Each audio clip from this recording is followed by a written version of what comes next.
Hello! Ako'y nagbabalik. Now we're gonna learn files and directories.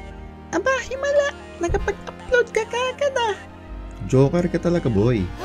Now, files and directories are the lifeblood of a Linux system. In Linux, almost everything is treated as a file. Pero not in the traditional sense like your documents and images. Meron tayong tinatawag na regular files and special files, and they all allow a uniform way para makapag-interact tayo with the operating system. Talagang napakahalaga na matutunan mo ang mga ito at paano sila gamitin. Let's go! O sige, umpisahan natin sa pinaka-basic. Ang file ay isang fundamental unit of storage. Naglalaman ng data at ito ay user interactive.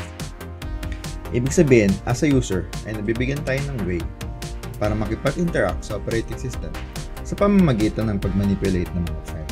Ang isang tao ay may kakayahang magbukas, mag-edit, mag-delete, at gawing reference ang mga files sa mga configurations and commands. Ang directories naman, or in other words, folders, ay pwede nating ihalin tulad sa isang bucket para paglagyan ng mga files.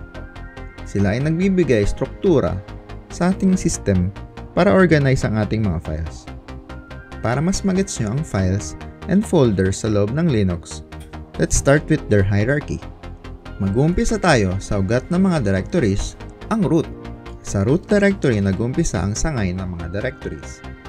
Para itong C folder sa Windows. Under the root directory are some directories na may specific function.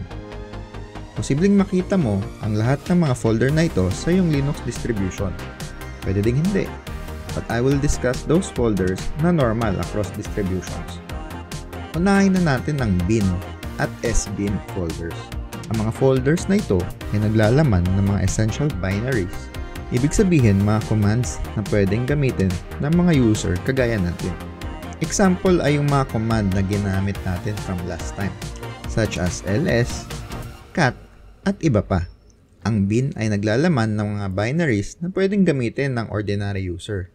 At ang sbin naman ay naglalaman ng mga binaries na ginagamit ng isang super user or administrator. As you can see, ang mga binaries ay mga files. They are special executable files.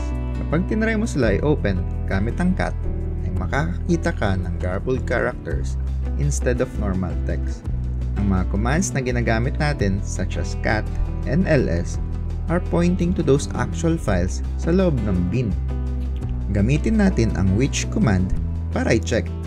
Ang which command ay nagsasabi sa atin kung asan ang location ng command na ginagamit natin. Nice. Isunod natin ang etc folder. Ang folder na ito ay naglalaman ng configuration files. Ang configuration files ay ginagamit ng operating system at ng ibang mga application para i-set ang way for them to work.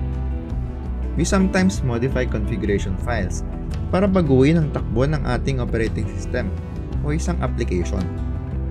Okay. Meron din tayong dev folder.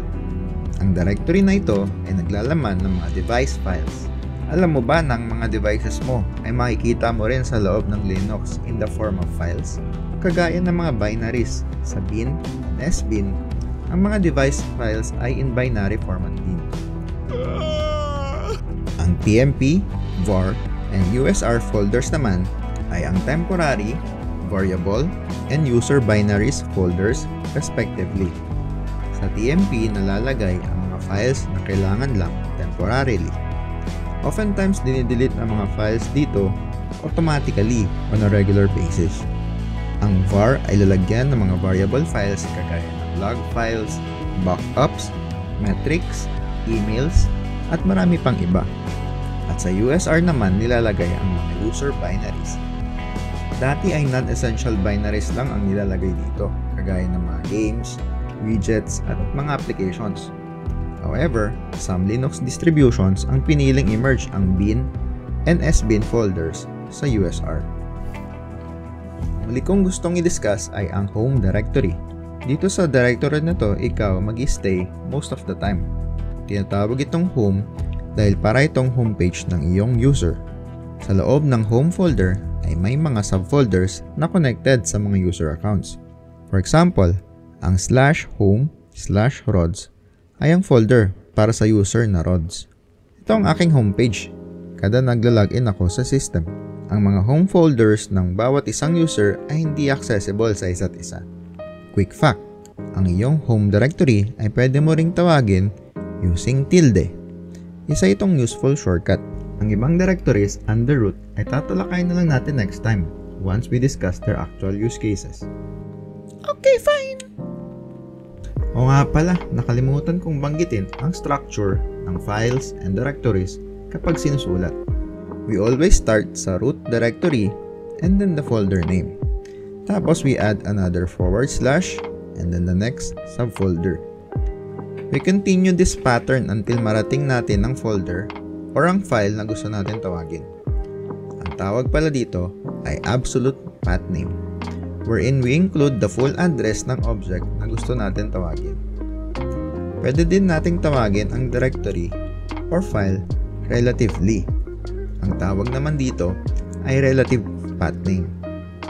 We do this by invoking a call relative to our position. So kung tayo ay nasa /home/rods at gusto nating tawagin ang /var/log/cups, we will do $var/log/cups. Double period means we want to go up one directory higher. We did double period twice para makapunta sa root directory, and then from there, we can reference na yung var/log/cups. Sa relative path name, aside from double period, pwede din gamitin ang single period para i-reference ang current directory. So ang ls at ls period will have the same results since both commands are referencing the current directory. Gamitin ang pwd command para malaman mo ang present or the current working directory.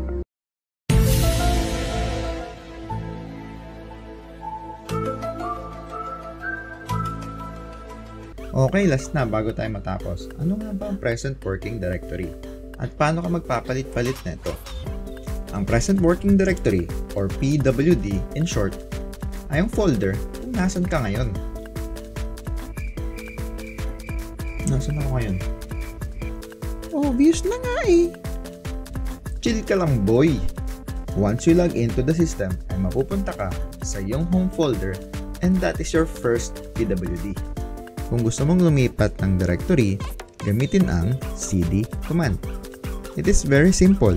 cd and then the target directory. Pwede mong gamitin ang absolute path or relative path para sa iyong target na directory. Last but not the least, you can use mkdir command para mag-create ng directories. It is as simple as mkdir and then the name of the folder you want to create. Kadalasang option ginagamit ay ang -p para ma-ensure ang creation ng parent and subfolders. Okay, yan na lang muna para di sumakit ulo mo. Nasaan na yung files? Sa susunod na, mag-upload naman ako ng mabilis eh. Wow! Okay, see you sa susunod na kabanata. Bye!